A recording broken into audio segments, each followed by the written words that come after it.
Hello दोस्तों, स्वागत है आपका मेरे चैनल स्टडी 100.1 पर।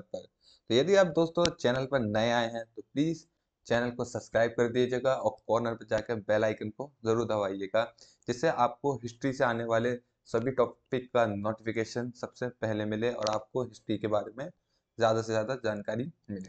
तो चलिए दोस्तों, वीडियो को स्टार्ट करते हैं। तो आज हम बात करने वाले हैं आधुनिक भारत के इतिहास में रॉलेट एक्ट के बारे में। रॉलेट एक्ट क्या था? तो चलिए आगे बढ़ते हैं रॉलेट एक्ट पे। तो रॉलेट एक्ट क्या था इसको जानेंगे। तो सबसे पहले हम जानते हैं ये आया कब था। तो यह 19 मार्च 1919 को भारत में ब्रिटिश सरकार के द्वारा लाया गया था। क्या था, किसके द्वारा लाया गया था? ये भारत में ब्रिटिश सरकार के द्वारा लाया गया था 19 मार्च 1919 को। तो यह एक उभर रहे आंदोलन को कुचलने या दबाने के उद्देश्य से भारत में लाया गया था। क्लियर? तो रॉलेट एक्ट को काला कानून भी कहा जाता था। याद रखिएगा, एग्जाम में आपसे एक क्वेश्चन बनता है कि वह कौन सा एक्ट था जिसको काला कानून कहा जाता है। तो याद रखिएगा, रॉलेट एक्ट को ही काला कानून कहा जाता है। अब इसे काला कानून क्यों कहा जाता है, हम इसे आगे बात करेंगे। तो सबसे पहले हम जानते हैं कि ये किसके द्वारा लाया गया था। तो यह कानून सर सिडनी रॉलेट की अध्यक्षता वाली सेडिशन समिति की सिफारिश पर लाया गया था। तो ये सर सिडनी रॉलेट, ये एक जज था जिसने भारत में एक कानून लागू किया था। किसकी सिफारिश पर? सेडिशन समिति की सिफारिश पर ये इसे लागू किया था। तब इसका एक असली नाम है रॉलेट एक्ट का, the anarchical and revolutionary crime act of India. तो ये इसका रियल नेम है। इंग्लिश में अगर कभी भी आपसे पूछ ले या इसकी फुल फॉर्म पूछ ले तो आपको इसे याद रखना है। क्लियर? आपको रॉलेट एक्ट के बारे में परिचय समझ आ गया होगा। आगे चलते हैं। तो 1919 में अंग्रेजों द्वारा रॉलेट एक्ट को भारत में लाया गया था। तो रॉलेट एक्ट भारत में होम रूल आंदोलन और जो भी अन्य आंदोलन थे उनको दबाने के लिए इस एक्ट को लाया गया था। तो अब ये एक्ट कार्य कैसे करता है, अभी हम इसको जानेंगे। तो इस एक्ट के दौरान यदि कोई व्यक्ति कोई भी आंदोलन या क्या था इसमें कि यदि कोई व्यक्ति कोई आंदोलन करता है या कोई भी ब्रिटिश सरकार के खिलाफ कोई भी शिकायत करता है या उसके विरोध में खड़ा होता है, तो इस एक्ट के द्वारा उस व्यक्ति को गिरफ्तार कर लिया जाता था। ये तो है ये एक्ट। लेकिन यदि कोई व्यक्ति संदेह पर भी देखा जाता था, यदि वह कोई कार्य या अपराध नहीं कर रहा है लेकिन अंग्रेज या पुलिस सरकार को यह संदेह हो जाता था कि ये उनके खिलाफ कोई कार्यवाही करना चाह रहा है, भले ही वह नहीं कर रहा हो, लेकिन क्या था, वह उस व्यक्ति को गिरफ्तार कर लेते थे। और जो गिरफ्तार करने के बाद उस व्यक्ति की ना तो अपील सुनी जाती थी, ना दलील सुनी जाती थी, और ना ही उसे कोई वकील करने की इजाजत थी। इसलिए गांधी जी ने इसे क्या कहा था? काला कानून कहा था। क्लियर? तो अब आपको समझ आ गया होगा इसे काला कानून क्यों कहा जाता था। यदि किसी भी व्यक्ति को संदेह के आधार पर भी गिरफ्तार कर लिया जाता था तो उसको बाद में ना अपील करने की इजाजत थी, ना दलील देने की, ना किसी वकील करने की इजाजत थी। उसे सीधा जेल भेज दिया जाता था। तो इसलिए गांधी जी ने इसे क्या कहा? काला कानून कहा। क्लियर हो गया होगा अब आपको अच्छे से काला कानून इसे क्यों कहा जाता था। तो रॉलेट एक्ट का उद्देश्य क्या था ये मैंने आपको बता दिया। होम रूल आंदोलन का दमन करना और क्रांति का दमन करना। जो भी क्रांतिकारी उभर रहे थे और जो क्रांतियां हो रही थी उनको दबाने के लिए, जिससे ब्रिटिश सरकार अपना कार्य आसानी से कर सके। तो रॉलेट एक्ट के विरोध के बारे में बात करेंगे। तो जो इसका विरोध था उसका प्रमुख केंद्र क्या था? इसका प्रमुख केंद्र था पंजाब। क्लियर? एग्जाम में पूछ लिया जाता है कि रॉलेट एक्ट का प्रमुख केंद्र कहाँ था जहां इसका विरोध जोर शोर से हो रहा था। तो याद रखिएगा, पंजाब वाला क्षेत्र था जहां रॉलेट एक्ट का विरोध उच्च स्तर पर किया जा रहा था। ठीक है? तो सबसे पहले इसका विरोध गांधी जी के द्वारा किया गया था। किसके द्वारा किया गया था इसका विरोध? गांधी जी के द्वारा किया गया था।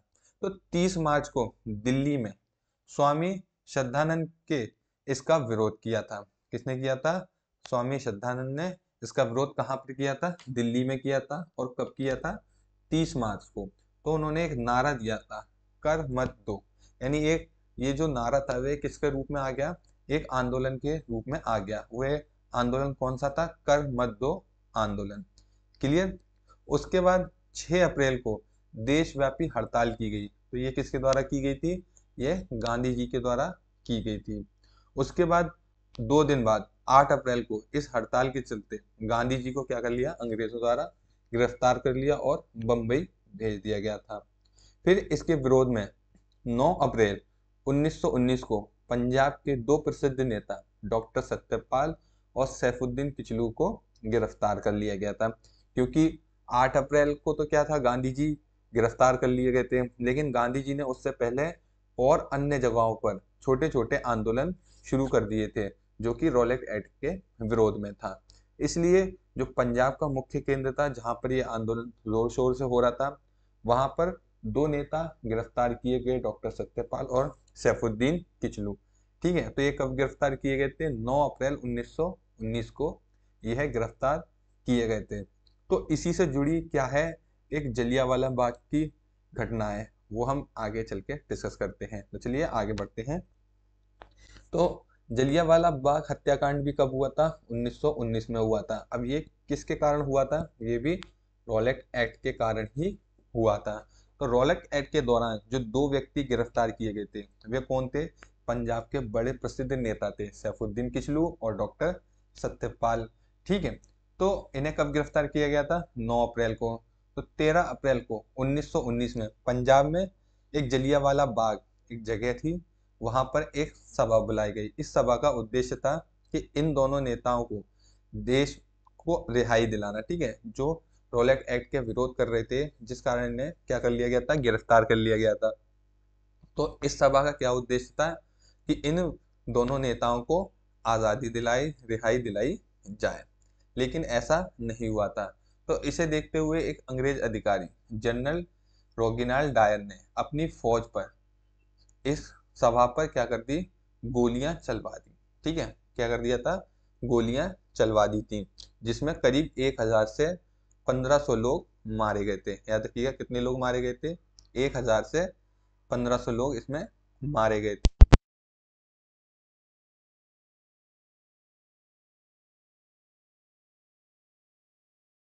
इस समय भारत का जो वायसराय था वे लॉर्ड चेम्सफोर्ड था। याद रखिएगा, जब जलियांवाला बाग की घटना हुई थी तो उस समय जो जनरल डायर के द्वारा गोलियां चलवाई गई थी, उस समय भारत का वायसराय कौन था? लॉर्ड चेम्सफोर्ड भारत का वायसराय था। तो जो इस घटना की जो मुख्य कारण था वे था एक भारतीय नागरिक, उसका नाम था हंसराज, जिसने जनरल डायर को इस सभा की जानकारी दी और सबसे कमजोर कड़ी इसमें बताई थी।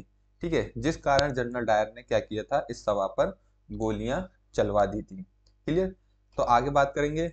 इस हत्याकांड की जांच के लिए क्या किया था? एक ब्रिटिश सरकार ने हंटर कमीशन बैठाई थी जो इस घटना की जांच में सामने आई।